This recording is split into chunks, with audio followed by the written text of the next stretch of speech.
how about you know, food and stuff like that? Is there a company store that they are relating to? No, they're on their own. They're on their own. They're on their own. Okay. So they like to find grocery stores and stuff. Yeah. Yeah, the crew leaders or the labor contractors are the one that moves them around, and they got different schemes.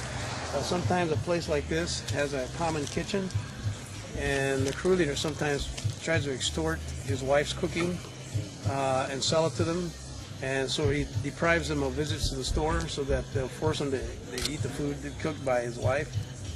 We've uncovered a number of schemes like that.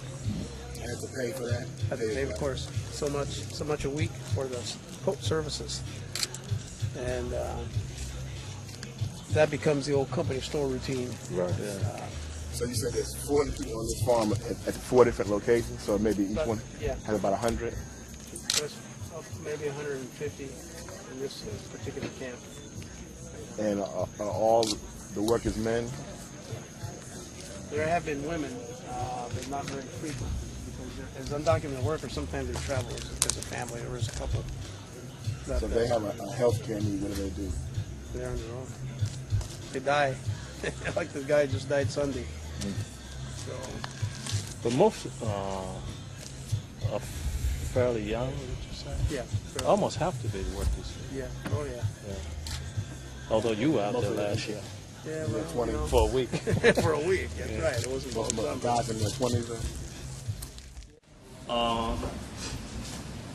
I shared before that I've worked in tobacco fields, but this was a very impactful visit for me.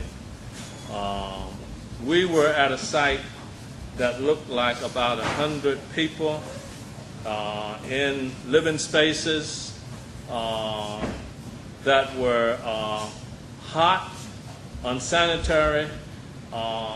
The bathrooms were extremely not good,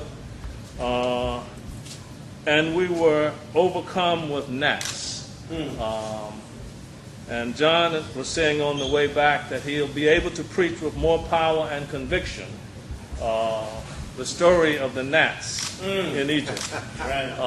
But here's what I want to say, that you kind of know these things, but there's nothing that substitute for seeing another person and another human being and connecting on that level with folk. It's a little bit more than a picture. Pictures are good, but to touch the flesh and to feel the spirit is what I felt today. And there was one place where a dear brother had put up over his bed a piece of plastic to protect himself. We thought from the water, it was wet up there, I could see that, but it was from the dust that falls down on them. We had, I thought, a wonderful conversation with about 15 people who shared freely and shared their own thinking. And one of the things that was said, that Carlton raised a question, and the question about, do you know there's something better than this? I was sensitive to the question itself. But the person said that this is the way it was, and this is the way it is. And what we believe, that God has called us to a work, and that once you see, you cannot claim an exemption. Once you see. 4 horas por día, 7 días a la semana. Cuando necesitan un apoyo o un algo, pues tratamos de responder de una manera para apoyarlos. I think we want to say to the brother who said there was no choice, that that we believe is the role of the Christian church and the role of the union to give them some choices for better conditions. Dice el Señor que cuando contestaste que no te dan otro alternativo para hacer lo que te ofrecen, ¿verdad?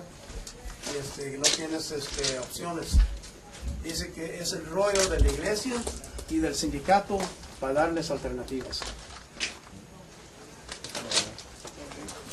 Pero de todos modos, al no saber, seguimos en lo mismo. See, if we don't know, they will continue the same.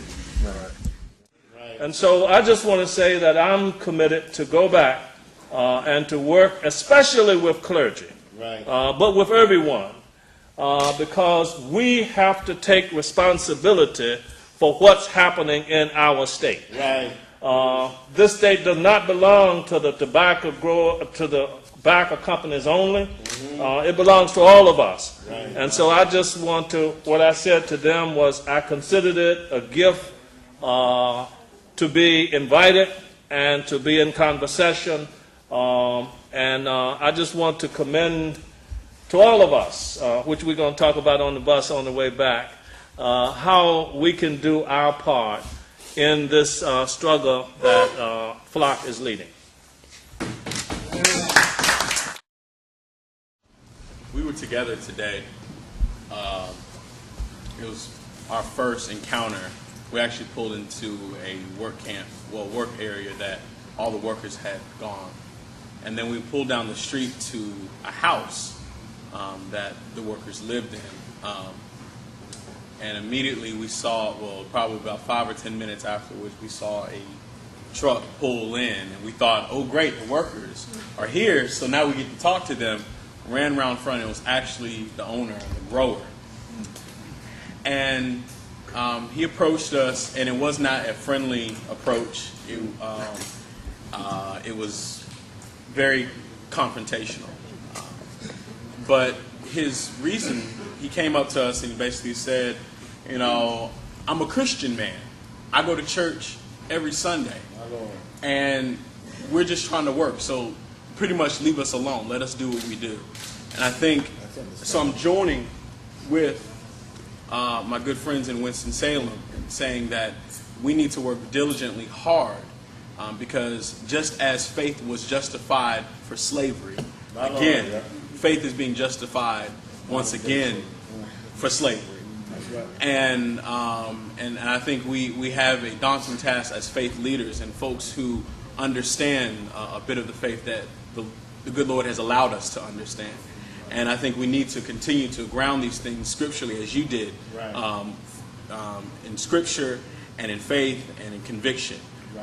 Because there is a strong conviction that I'm a Christian man and I go to church every Sunday. And I think we need to continue to understand what does it mean to be a Christian and what does it mean to take care of the stranger or the alien, as you described for us earlier. So I'd be very interested in